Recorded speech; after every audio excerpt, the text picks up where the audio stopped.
गुरु दीन दयाला धीरज आला क्षमा अला सत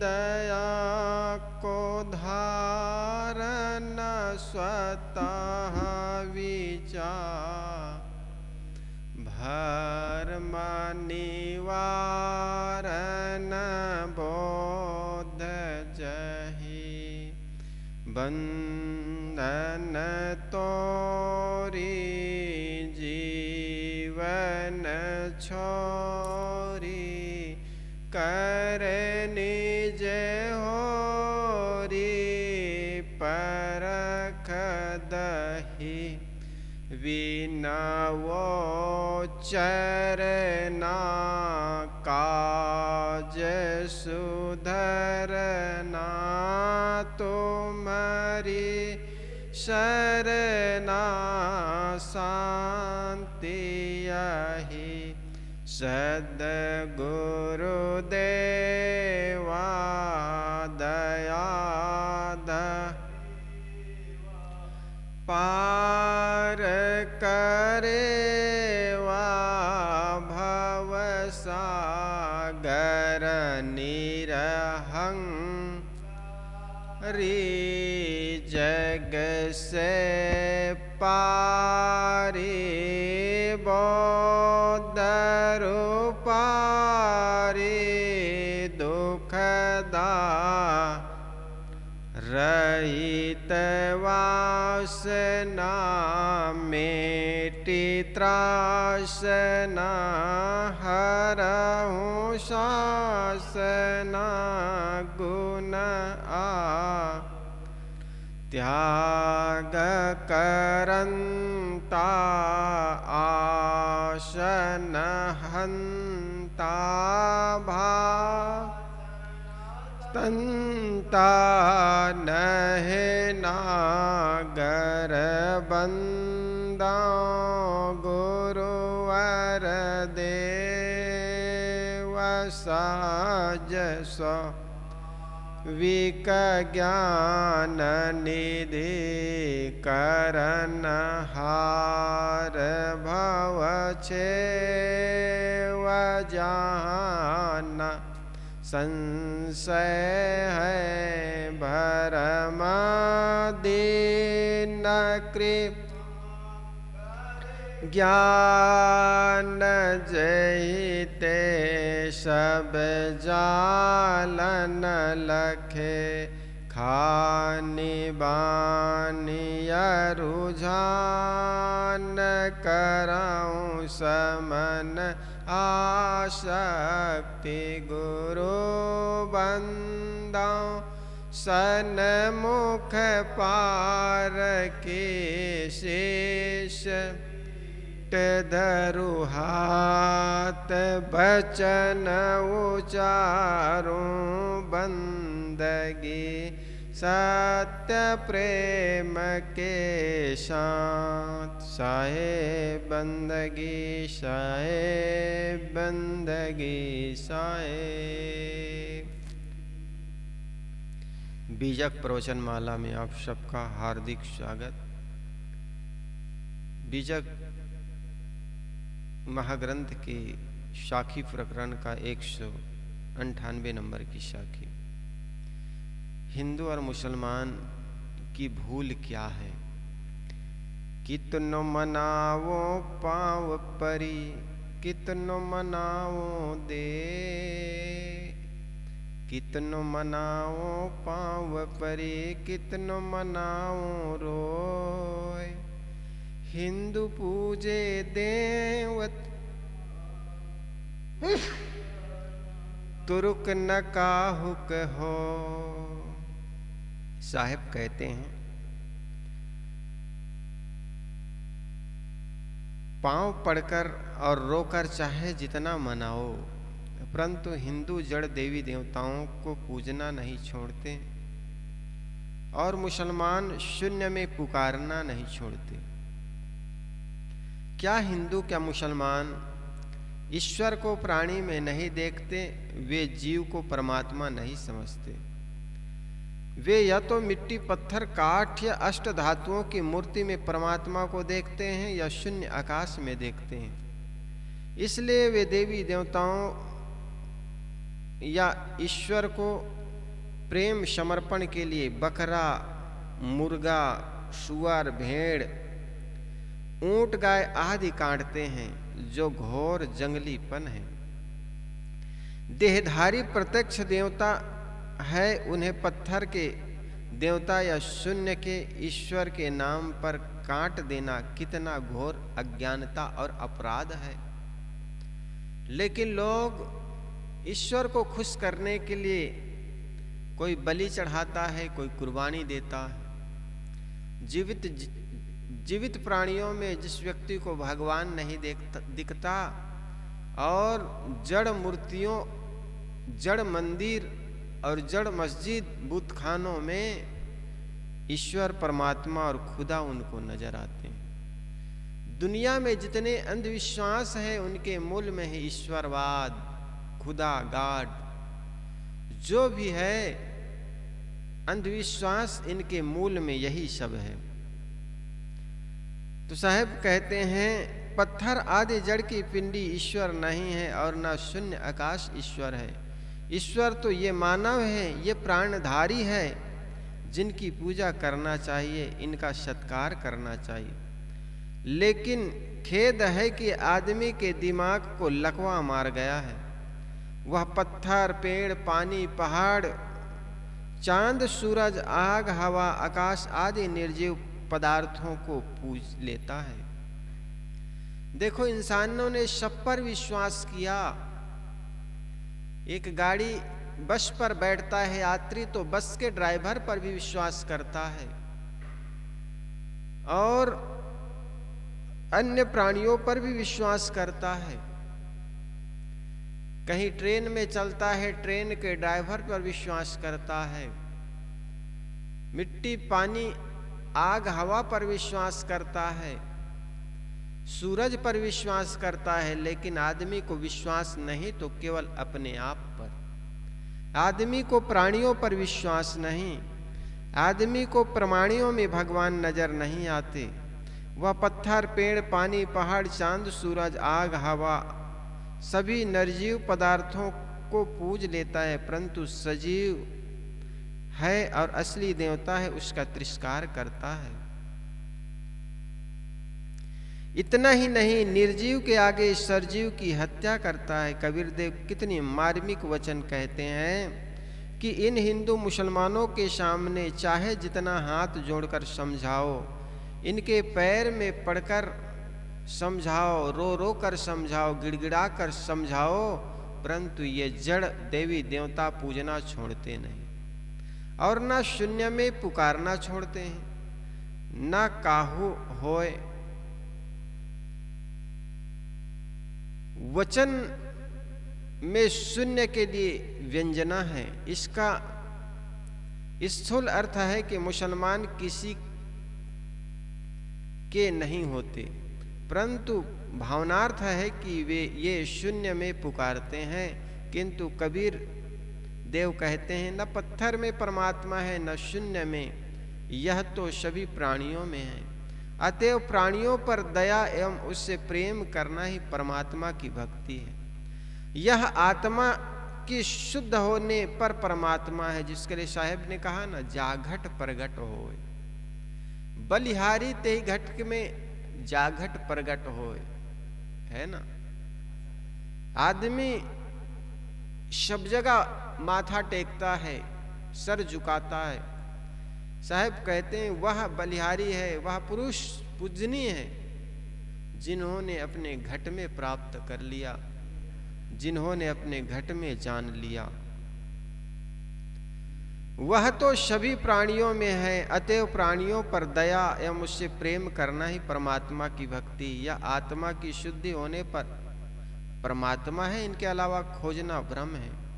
हिंदू और मुसलमान दोनों पत्थर और दीवार के पुजारी हैं, दोनों भटके हुए हैं। किसी शायर ने कहा, जनाब अमीर मिनाई कहते हैं, शेख कहता है बिरहमन को, बिरहमन वाको सख्त, काब और बुतखाने में पत्थर है पत्थर का जवाब। मुल्ला और पंडित एक दूसरे को बुरा कहते हैं, परंतु काबा और मंदिर दोनों जगह पत्थर की पूजा है। हिंदू मंदिर में पत्थर की मूर्ति पूजते हैं और मुसलमान काबा में पत्थर की परिक्रमा करके उसे चूमते हैं। यहाँ अधिकतम हिंदू मुसलमान की बात बताई गई है। दोनों में दो विवेकी है, दोनों में जो विवेकी है वे न पत्थर पूजते हैं, न शून्य में पुकारते हैं, और न ईश्वर तथा देवी देवताओं के नाम पर ईश्वर वध करते, जीव वध करते हैं। वे तो मनुष्यों से प्रेम, सभी प्राणियों पर दया तथा रहम का बर्ताव करते हैं। तुर्क का शुद्ध अर्थ तुर्क है, जो फारसी भाषा का शब्द है। इसे संस्कृत भाषा के पंडितों ने तुरुस्क कहा है। तुर्क कहने से मुसलमान का अर्थ प्रकट होता है, परंतु तुर्क मूलतः मुसलमान नहीं थे। तुर्क जाति आज के अफगानिस्तान तथा उनके उत्तरी सीमावर्ती क्षेत्रों जैसे कि रूस के कजाकिस्तान तथा चीन के सिकियांग का निवासी है। तुर्क जाति बड़ी बर्बर एवं लड़ाकू थी। हजरत मोहम्मद के जीवन काल में ही इराक, जो अरब के उत्तर है, मुसलमान हो गया था। पीछे से ईरान भी मुसलमान हो गया, जहां आर्य सभ्यता के लोग पारसी धर्म के नाम से बसते थे। तुर्क लोग 9वीं शताब्दी के अंत में ईरान और मुसलमानों को परेशान करने लगे थे। मुसलमानों ने इन तुर्कों के युद्ध लड़ने के लिए गाजी नाम की एक नई सेना संगठन की, जो अपने आप में इस्लाम का रक्षक कहती थी। इसके सिपाही या तो वेतन लेते नहीं थे या बहुत कम लेते थे। ये हमला एवं युद्ध में लूटपाट के माल से अपना गुजर करते थे। कुछ दिनों में तुर्क लोग मुसलमान बनते गए और स्वयं इस्लाम के कट्टर रक्षक होते गए। ये तुर्क मुसलमान अन्य तुर्कों से भी युद्ध करने लगे जो मुसलमान नहीं थे, तथा गैर तुर्कों से भी युद्ध कर इस्लामी राज्य फैलाने लगे। आगे चलकर प्रायः सारे तुर्क मुसलमान हो गए। ये मूलतः खूंखारी डाकू थे, अतः मुसलमान बनने के बाद भी ये लड़ाकू रहे। अफगानिस्तान में गजनी एक नगर है। वहाँ का तुर्क सरदार मोहम्मद था, जिनका नई पीढ़ी पूर्व में मुसलमान हो गई थी। यह सरदार जब 997 ईस्वी में गाजी की गद्दी पर बैठा, तब अपनी स्वतंत्र सत्ता की सूचना देने के लिए इसने सुल्तान की पदवी धारण की। यह मोहम्मद गजनवी के नाम से विख्यात हुआ। इसने भारत का 17 हमले और लूट मार किए।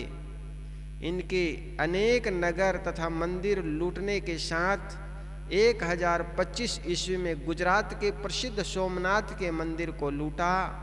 यह भारत को लूटकर गजनी नगर का श्रृंगार करता था। अफगानिस्तान में ही गोर नाम की जगह है। यहाँ का रहने वाला तुर्क सरदार मोहम्मद नाम, जिसे मोहम्मद गौरी कहा जाता है, यह गोर तथा गजनी दोनों का शासक था। इसने ही भारत पर हमला कर एक बार दिल्ली के पास तराइन नामक जगह में पृथ्वीराज से हार कर दोबारा 1192 ईस्वी में पृथ्वीराज को परास्त किया था, तथा अपने तुर्क बादशाहों को दिल्ली तथा उत्तरी भारत के एक विशाल क्षेत्र पर स्थापित कर दिया था। तब से धीरे धीरे तुर्कों का राज्य भारत पर हुआ। पिछले भारत के लोग भी मुसलमान बनते गए, परंतु तुर्क मुसलमान भारतीय मुसलमानों को तुच्छ समझते थे। यह प्रक्रिया काफी दिन चली, आगे चलकर तुर्क मुसलमान का पर्याय बन गया। क्योंकि तुर्क मुसलमानों का ही भारत पर पहला प्रभाव पड़ा था, इसलिए भारत में मुसलमान नाम लेने की अपेक्षा तुर्क शब्द का ज्यादा प्रयोग हुआ। और तुर्किया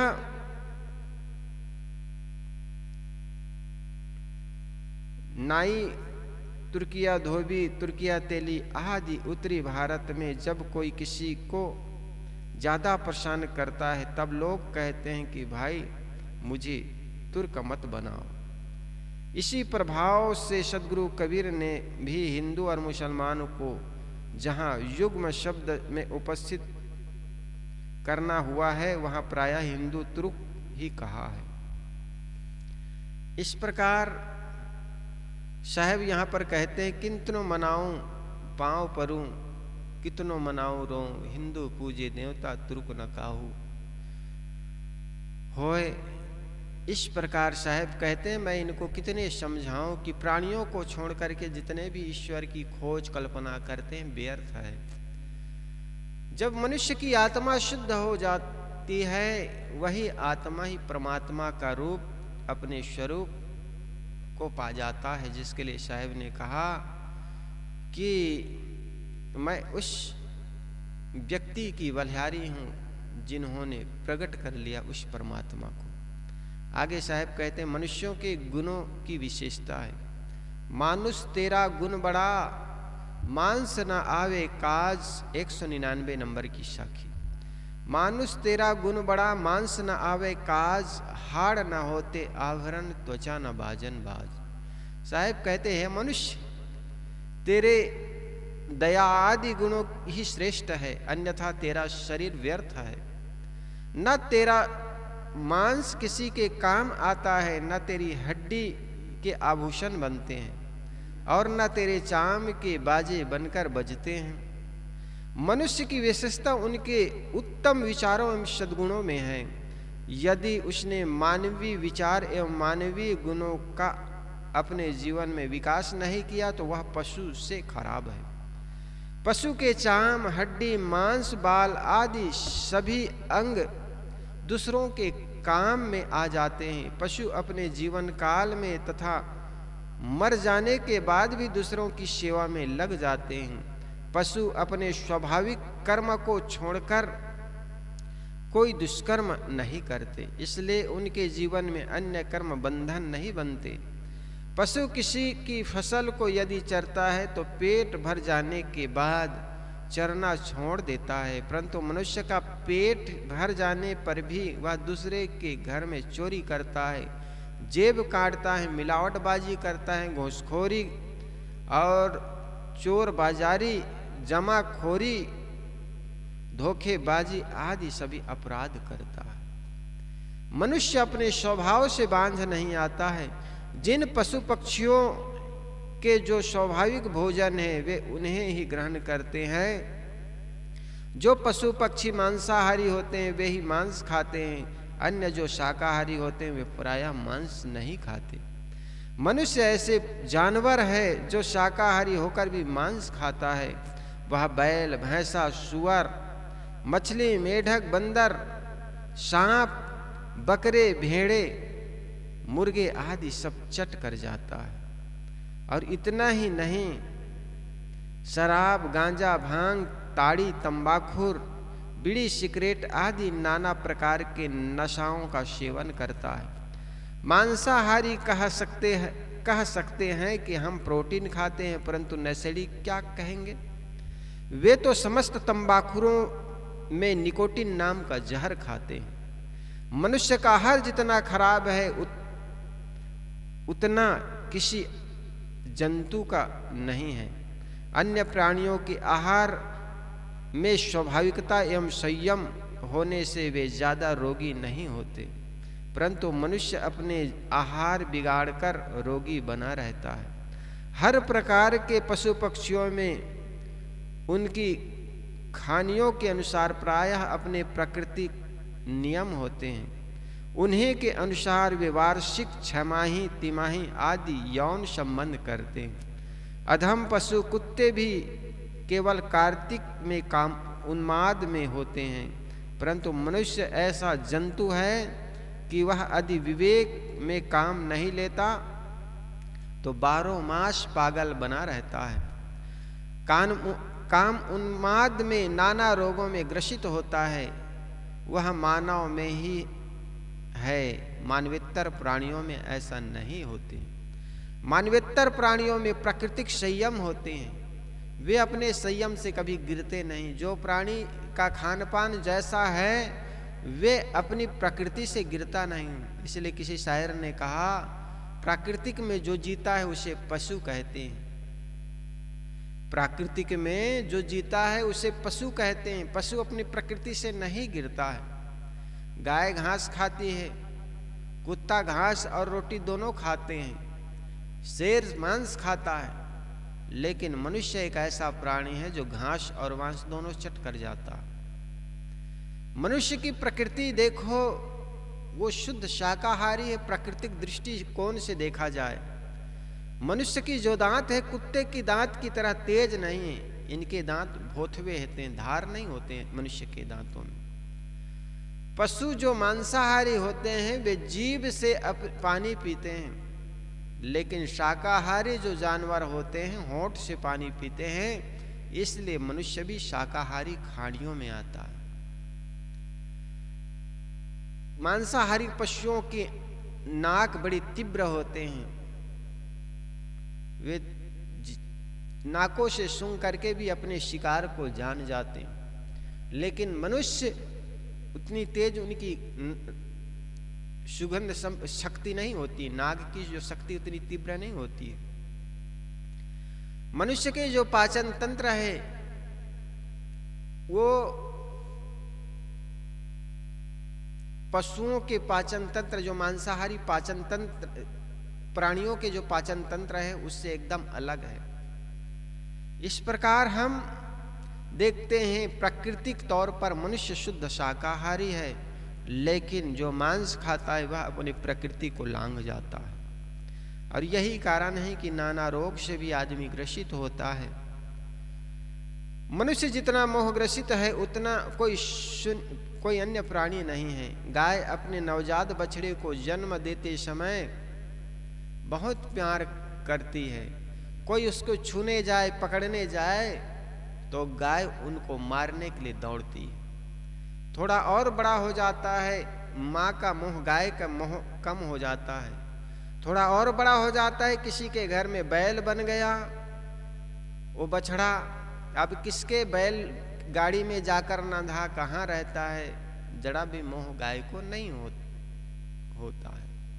लेकिन मनुष्य जैसा जैसा बढ़ता है वैसा वैसा उनका मोह और बढ़ता चला जाता है। थारो मारो के चक्कर में अपना जीवन यूं ही बर्बाद कर लेता है, लेकिन अंततः क्या मिलता है? तो साहब कहते हैं, मनुष्य तुम्हारा गुण है, तुम्हारा सद्गुण सदाचार है, इनके चलते तुम समाज में पूजे जाते हो। मनुष्य जितना मोहग्रसित है उतना कोई प्राणी नहीं है। गाय अपने नवजात बछड़े के लिए ज्यादा स्नेह रखती है, परंतु थोड़े दिनों में वह उसे भूल जाती है। परंतु मानव मरते तक बाल बच्चे और कुटुंबियों के मुंह फांस में बंधा घसीटता रहता है। वह परिवार की रक्षा करे या तो ठीक है, परंतु वह तो रक्षा कम मोह वैर ज्यादा करता है, जो इनके लिए भवबंधन है। पशु पक्षी और कीड़े तथा इतने भयग्रसित नहीं होते जितने मनुष्य भयभीत होता है। अपमान भय, रोग भय, रोजी के छिन जाने का भय, शत्रु का भय, मृत्यु का भय, यहाँ तक मिथ्या भूत प्रेत टोना टोटका ग्रह लगन अपशगुन आदि के भय में उन्हें सताते रहते हैं। मान अपमान भय, रोग भय, रोजी रोटी के छिन जाने पर, मृत्यु का भय, भूत प्रेत का भय, आदमी कितना भयभीत होता। जो भूत प्रेत नहीं है उसका भी आदमी भय खाता है। अपने ही छाया को रात्रि में डरता है, अपनी ही कपड़ों की आवाज को आदमी डर जाता है। एक बार दो लड़के थे, गांव के बाहर एक नीम झाड़ के नीचे बैठे हुए थे। दोनों वैसे भूत प्रेत को मानते थे, लेकिन कुछ अंदर से लगता था, संतों से सुना था नहीं होता, लेकिन अंदर में बैठा हुआ था। एक लड़का ने कहा यार भूत प्रेत होता नहीं, दूसरा ने कहा होता है। नहीं होता है। अरे नहीं होता है कहते तो क्या शमशान घाट में तुम खूंटे गाड़ सकते हो क्या? हाँ गाड़ सकता हूँ। जो जोश में तो कह दिया, अंदर से भय था। ठंडी का दिन था, चादर ओढ़ा हुआ था। खूंटा गाड़ने गया, एक हाथ में खूंटा लेकर दूसरे हाथ से ठोक रहा था तो ऐसा लगा कि मेरी चादर को कोई खींच रहा है। शमशान घाट की घटना। खूंटा ठोक रहा है, खूंटा गाड़ रहा है, ऐसा लगा कि चादर को कोई खींच रहा है। उतने में उनका डर बढ़ गया। और डर बढ़ जाता है तो आदमी कोई भी काम है ना बड़े सोच समझ के नहीं करता। भय बढ़ गया उनका, मस्तिष्क में पीत बढ़ने लगता। तो उन्होंने ऐसा लगा कि चादर कोई खींच रहा है, तो उन्होंने पीछे लौट करके जैसे मुड़ना चाहा तो ऐसा लगा चादर कोई और तेजी से खींच रहा है। तो उतने में डर से तेजी से भागा तो चादर पूरी खिंच गई। और घर जाते जाते तो मस्तिष्क में इतना पीत विकार बढ़ गया, वो कुछ का कुछ बोलने लगे, भूत भूत भूत। आसपास के लोग इकट्ठे हुए। ये रात्रि का टाइम था, 2 बज गए थे। घर पहुंचा, भूत भूत लोग इकट्ठे हो गए, सोए हुए लोग जाग गए। सुबह सुबह उनके मित्र को पता चला कि उनका जो मित्र है उनको भूत पकड़ लिया। वो मित्र आया, कहे यार इनको भूत पकड़ लिया। उसने कहा मेरे साथ ये शर्त लगा था, मैं जाकर के शमशान घाट में खूंटा गाड़ आऊंगा, और वहीं शमशान घाट में तुमको इसको भूत लग गया, ऐसा लगता। उनके मित्र ने कहा चलो शमशान घाट में देख के आते हैं, वहीं से भूत लगा है। और रात में लगा है इनको। तो गया तो वो खूंटा चादर पर गड़ गया था। जो खूंटा है वो चादर पर गड़ गया था, चादर का एक कोना गड़ गया था। और जब चादर को खूंटा को गाड़ रहे थे तो चादर से खूंटा और गड़े जा रहे थे, खूंटा गड़े जा रहे थे, चादर और खिंचाई जा रही थी। तो उनको लगा कि चादर कोई खींच रहा है। और जैसे तेजी से लौटा तो चादर पूरा गड़ी थी, तो वो पूरे खिंच गई। तो उनको तो ऐसा लगा कि भूत पकड़ लिया। और यही कारण है कि उसके मस्तिष्क में पीत बढ़ गया। और कुछ का कुछ आदमी के अंदर जब गर्मी बढ़ जाती है, आप लोगों का भी अनुभव है, जब आपके मस्तिष्क में गर्मी बढ़ जाती है, कुछ सूझता नहीं, तब आप कहते हैं थोड़ा स्नान कर ले, ठंडा हो जाए, थोड़ा बैठ ले, सुस्ता ले। और सुस्ताने के बाद शरीर पुनः आराम हो जाता है, स्वस्थ हो जाता है। जब संतुलित हो जाता है, स्वस्थ हो जाता है, तो आपका मन पूरा अच्छे ढंग से फिर काम करने लगता है। ठीक ऐसे ही मस्तिष्क पर जब पीत विकार बढ़ जाता है तो आदमी को भूत प्रेत का बड़ा डर होने लगता है। रात्रि के अंधेरे में जहाँ पर आपने सुन लिया है कि यहाँ पर शमशान घाट है या भूत प्रेत रहता है, ये नीम का झाड़ है, इसमें बसा रहता है, तो वहाँ पर से जब आप गुजरते हैं तो कुछ आवाज़ें होने लगती है। कहीं चूड़ियों की आवाज़ जैसे, तो कहीं चादर की आवाज़। वो सारे आवाज़ आपके भ्रम के कारण पैदा होता है। एक तो झिंगुर होता है, रात्रि के समय में जो झिंगुर होते हैं उनकी आवाज़ तेज हो जाती है। दूसरा, आपके ही कपड़े आपको आवाज़ सुनाई पड़ेगी, ऐसा लगेगा कोई आ रहा है। वो आपको भय के कारण कुछ का कुछ सुनाई पड़ जाता है। बच्चे को जब कहते हो जा बेटा रात में सो जाओ, तो अंधेरे कमरे में बच्चा डरता है, क्योंकि अंधेरे कमरे में अंधेरे पा करके जो झिंगुर होते हैं, कीड़े मकोड़े होते हैं, आवाज़ करने लगते हैं। और रात्रि के सुनसान में वो तेजी की आवाज़ सुनाई पड़ती है। उसी को बच्चे टोना टोटका भूत प्रेत आदि मान करके डरता है। आदमी भी कितनो बड़ा हो जाए, लेकिन भूत प्रेत टोना टोटका दरवाजे पर नींबू मिर्ची टांग देता है, कहे नजर न लगे। नई गाड़ी लाता है, मिर्ची टांग देता है, नींबू डाल देता है।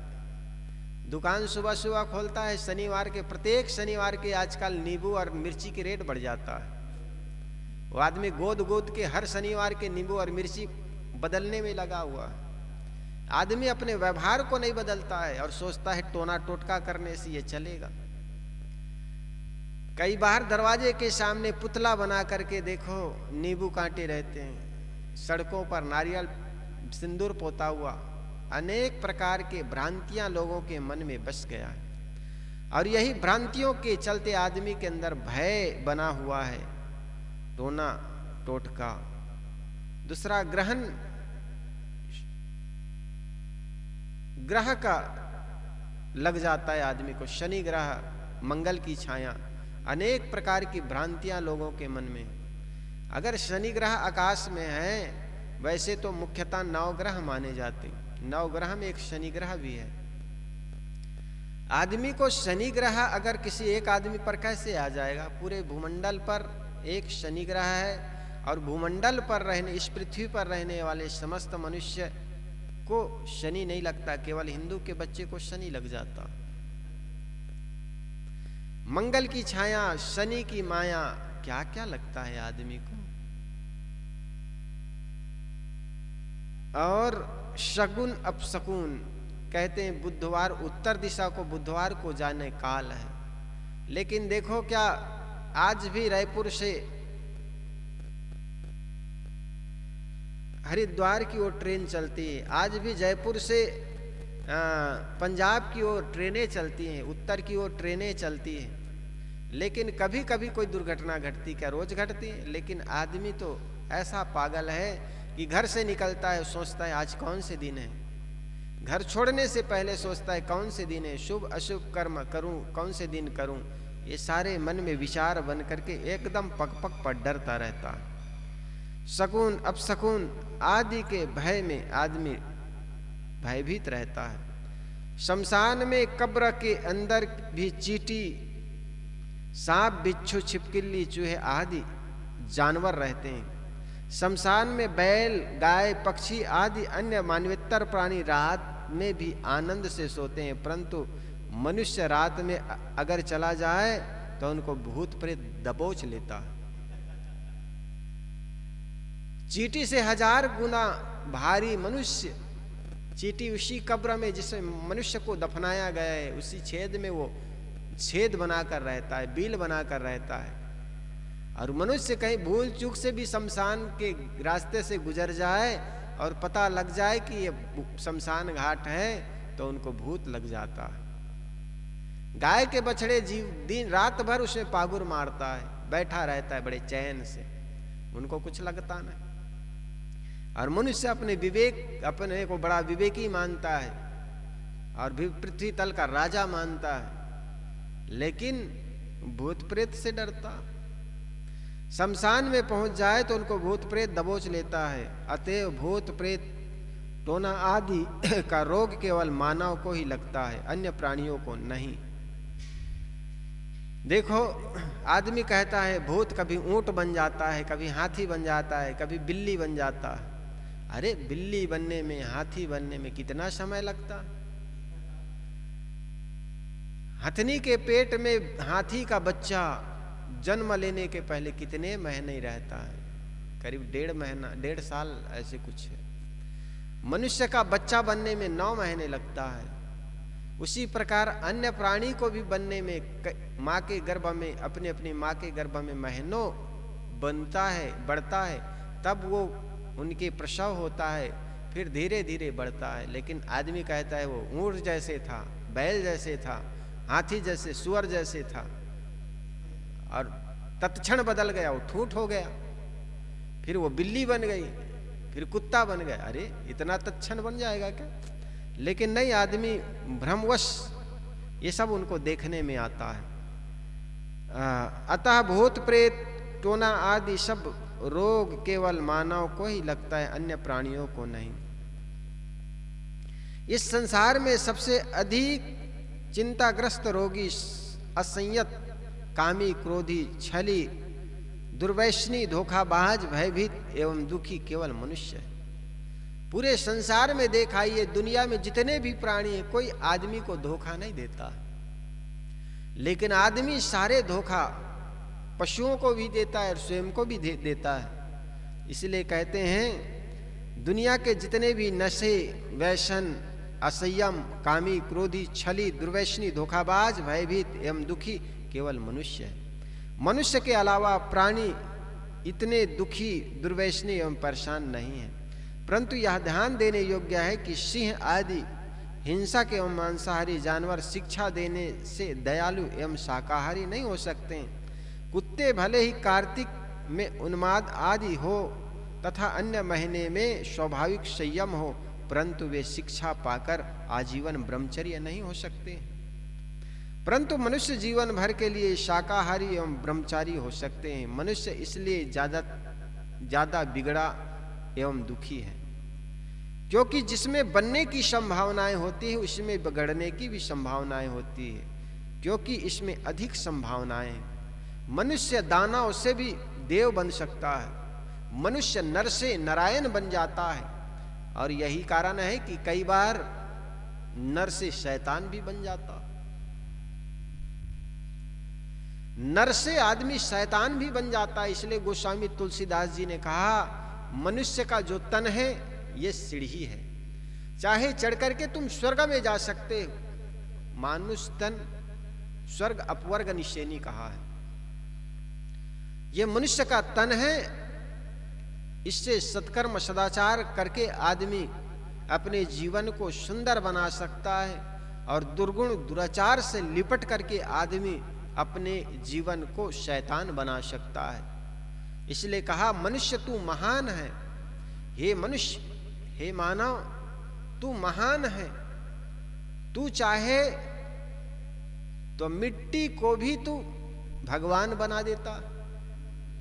आकाश की ओर तूने उंगली किया, सूरज को तूने भगवान बना दिया।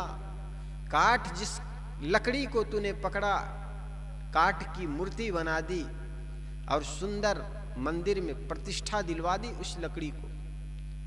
इसलिए मनुष्य जिसको छूता है वो कीमती बन जाता है, लेकिन ये कीमती बनाने वाला मनुष्य अपने कीमत को नहीं समझ पाया, और नहीं समझ पाने के कारण आदमी दर दर के ठोकर खाता। इसलिए हे इंसान, देखो इंसान वही है। जिस प्रकार पानी का बोतल होता है, आप रेलवे स्टेशन में चले जाओ, रेलवे स्टेशन में पानी का बोतल आपको 20 रुपए में मिलता है। साधारण गांव की दुकान में चले जाओ, वही 10 रुपए में बिकता। आगे और चले जाओ आप प्लेटफार्म में, तो एयरपोर्ट में, तो वही पानी का बोतल आपको 100 रुपए में बिकता है। टूरिस्ट एरिया में चले जाओ, जैसलमेर और जम्मू कश्मीर जैसे जगहों पर, तो वही 50 रुपया हो जाता है। पानी का बोतल वही है जिसको आप 10 रुपये में लेते हैं, लेकिन वो 100 रुपये में भी बिक जाता है। ठीक आदमी वही है, लेकिन जगह बदल लेने से आदमी की कीमत बढ़ जाती है। एक आदमी घर गृहस्थी में ठोकरे खा खा कर जीता है, कोई घर के लोग, बच्चे, गांव के लोग कोई इज्जत नहीं करते, लेकिन वही संत गुरुजनों के चरण शरण हो जाता है, बड़ी कीमती हो जाते हैं, पूजनीय हो जाते हैं। इंसान वही है, लेकिन जगह बदल देने से उनकी कीमत बढ़ जाती है। इसलिए आदमी अपनी कीमत समझे, और कीमत तब कीमती हो पाएगा जब अपने जीवन को सद्गुण सदाचार से युक्त कर लेगा। आदमी दुराचार दुर्गुणों से युक्त कर लेता है, उसकी कीमत कौड़ी में हो जाती है। एक बार नानक से किसी शिष्य ने पूछा कि गुरुदेव, मनुष्य की कीमत क्या है? नानक ने कहा, मनुष्य की कीमत को मैं तो आपको बाद में बताऊंगा, पहले एक आपको आभूषण देता हूं, एक कीमती पत्थर देता हूं, इसकी कीमत का पता लगा करके आना, इसको बेचना मत। उस कीमती पत्थर को लेकर के गया बाजार में, सब्जी के दुकान में गया, उन्होंने कहा, गुरुदेव ने कहा इसका कीमत लगा करके आना, मुझे बेचना नहीं, इसकी कीमत क्या होगा बोलिए। उस कुंजड़ी अर्थात सब्जी बेचने वाले ने कहा, इसका कीमत क्या है? एक बट के जगह पर, एक बटखरा के जगह पर इसका प्रयोग कर लूंगा, 1 किलो आलू ले लो, और क्या है इसकी कीमत? उन्होंने कहा, गुरुदेव ने कहा है बेचना मत, केवल कीमत पता लगा करके आना। आगे बढ़ गया, आगे बढ़ा तो वहां पर देखा एक जौहरी का दुकान था। जौहरी के दुकान के पास जब गया तो जौहरी ने देखा कोई कीमती पत्थर है। उन्होंने कहा 1000 रुपए। 1000 रुपए जब जौहरी ने कहा तो उन्होंने कहा, गुरुदेव ने कहा है बेचना मत। आगे बढ़ गया तो एक पारखी के पास गया जो उस पत्थर को देखते ही पहचान गया। उस पत्थर को सुंदर चादर बिछा करके रखा, उसके 7 फेरे लगाए, दंडवत किया, प्रणाम किया और उन्होंने कहा इस पत्थर की कीमत को आंका नहीं जा सकता, ये बेशकीमती है। पूरी कायनात बेच करके भी इसकी कीमत नहीं चुकाया जा सकती, इतनी कीमती ये पत्थर है। शिष्य ने कहा, गुरुदेव ने कहा है बेचना मत। वो पत्थर को लेकर गुरुदेव के पास आ गए और गुरुदेव से कहा, गुरुदेव एक सब्जी के दुकानदार ने कहा इसकी कीमत में तुम 1 किलो सब्जी ले जाओ। एक जौहरी के दुकान में गए, जौहरी ने कहा 1000 रुपए ले लो। और जब एक पारखी के पास गया तो पारखी ने तो इनको 7 फेरे लगाया, सुंदर चादर पर रख करके इनका प्रणाम किया और कहे इसकी कीमत लगाई ना जा सकती। नानक ने कहा जिस प्रकार इस कीमती पत्थर का उस पारखी ने कीमत नहीं लगा पाए, ठीक इसी प्रकार आपके जीवन की भी कोई कीमत नहीं है, ये बेशकीमती है। चाहे तुम इस जीवन को विषय वासनाओं के बाजार में ले जा करके चंद रुपए में बेच आओ, तम्बाखुर गुड़ाखुर और शराब के कुछ पैकेट में तुम इस जीवन को बेच दो, या संत गुरुजनों के सानिध्य में जाकर सद्गुण सदाचार से इस जीवन में भर करके अपने जीवन को बेशकीमती बना दो। इस जीवन की कीमत बेशकीमती है, इसकी कीमत लगाई नहीं जा सकती। हमारे इस जीवन की कीमत लगाई नहीं जा सकती। जब तक जवानी होती, जवानी लुढ़क जाती है, तब हमें समझ में आता है कि जवानी कितनी कीमती थी। बचपना जब खो देते हैं तब पता लगता है बचपना हमारे कितनी कीमत के थे। जब हम पार कर जाते हैं तब उस जगह की कीमत समझ में आती है, उस समय की कीमत समझ में आती है जो समय हम बिता चुके होते हैं। उस वर्तमान में आए हुए चीजों को हम समझ नहीं पाते हैं। इसलिए किसी ने सुंदर कहा, दुनिया जिसे कहते हो मिट्टी का खिलौना है, मिल जाए तो मिट्टी है, ना मिले तो सोना है। जो चीज नहीं मिली है वो बड़ी बेशकीमती लगती है और मिल जाती है वही कौड़ी की हो जाती है। जो खाने की चीज मिल रही है वो चीज आपको कीमत समझ में नहीं आती है, और जो चीज आपके पास नहीं है वो करोड़ों की लगती है। इसलिए साहब कहते हैं जो चीज आपके पास है, जो जीवन मिला हुआ है, उसकी कीमत समझो। व्यर्थ के समय में, व्यर्थ के कंकड़ पत्थर इकट्ठा करने में अपने जीवन को बर्बाद मत करो। मनुष्य में मन तथा वाणी की प्रबल शक्ति है, उनमें विचार का महान बल है, उसमें अनंत संभावनाएं हैं। मनुष्य में अनंत संभावनाएं हैं।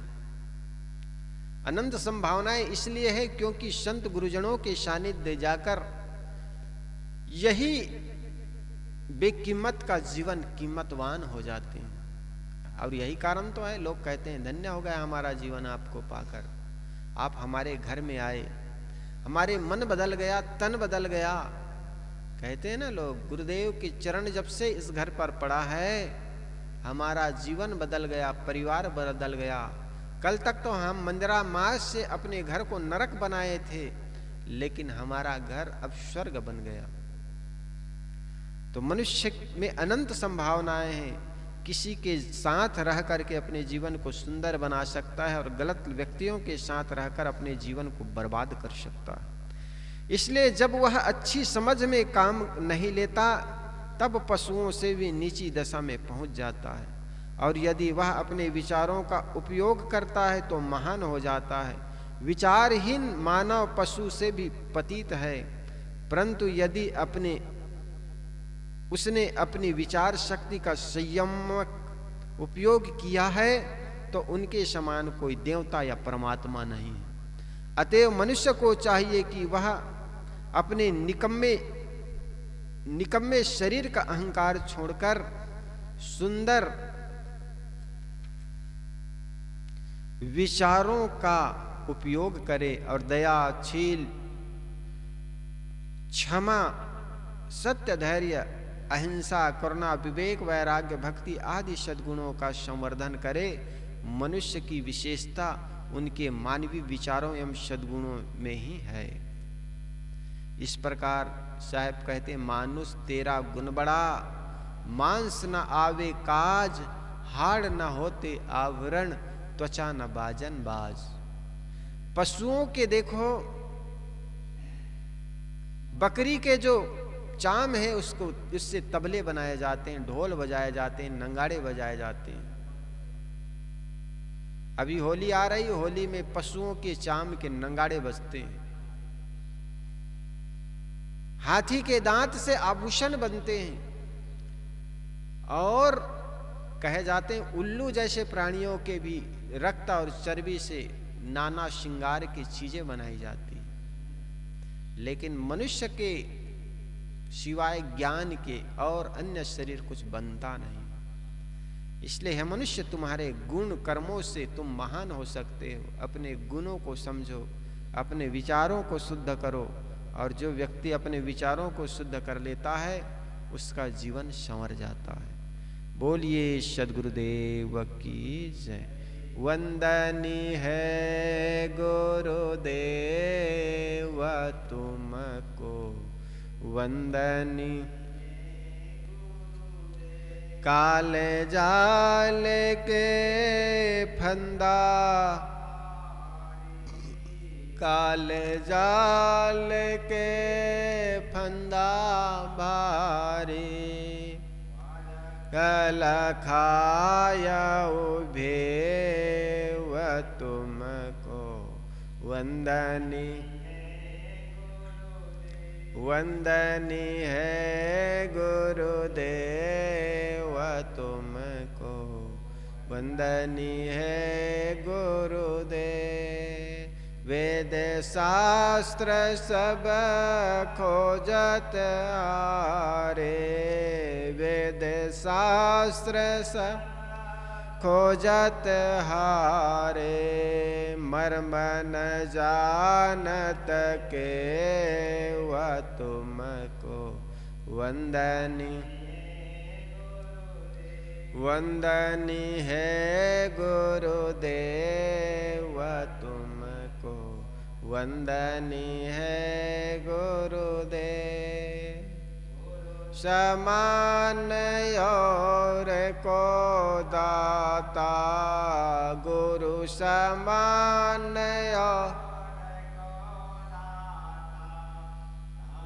कि करिए सेवा तुमको, वंदनी है वंदनी है गुरुदेव तुमको, वंदनी है।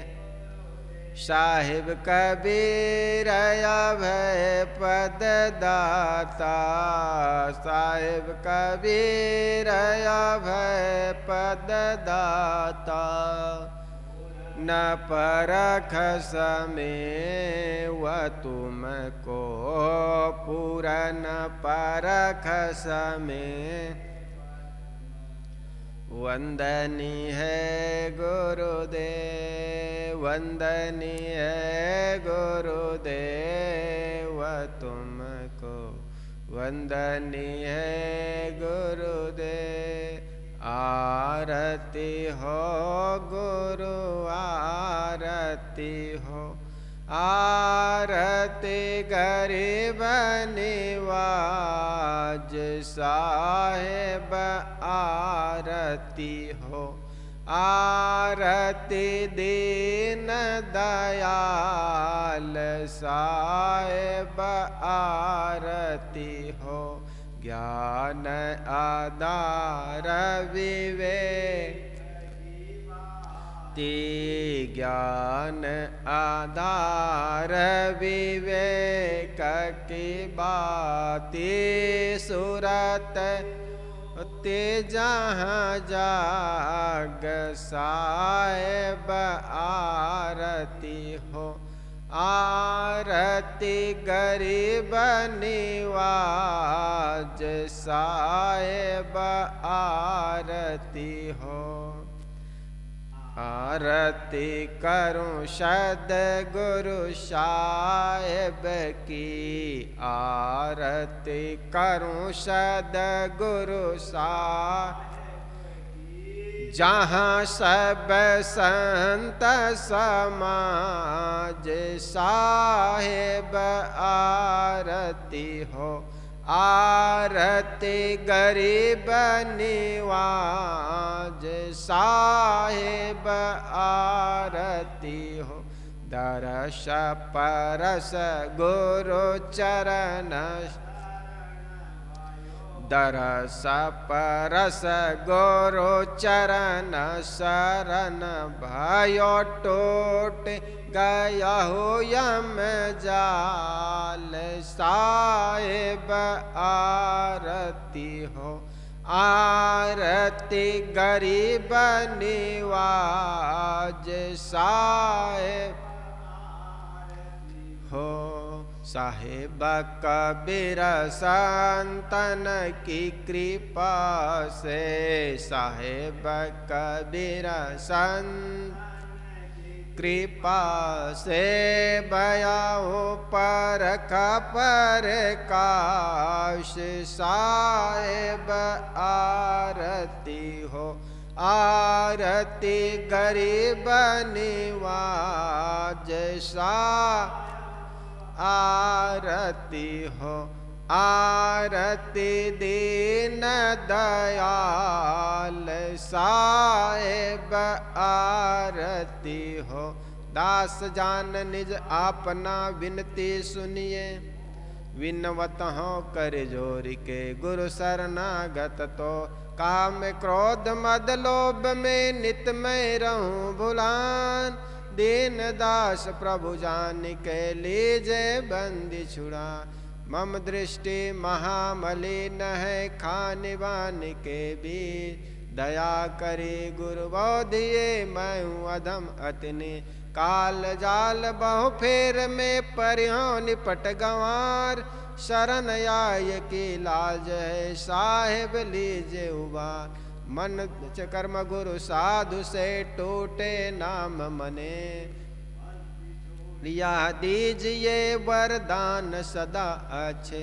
साहिब के दरबार में कमी काहू की नाय, बंदा मोह पावे नहीं चूक चाकरी माँ। ना गुरुरधिकं तत्त्वं ना गुरुरधिकं तपः, गुरुर्ज्ञानात् परं नास्ति तस्मै सद्गुरुवे नमः। ध्यान मूलम गुरुर्मूर्ति, पूजा मूलम गुरुपदम, मंत्र मूलम मोक्ष मूलम गुरुर्कृपा। गुरुर्देवो गुरुर्धर्मो गुरुर्निष्ठा परम तपः, गुरुर्परतरं नास्ति नास्ति तत्त्वं गुरुपरम। पारखी शीस भेंट धरुहात, वचन उच्च प्रेम के साहेब बंदगी।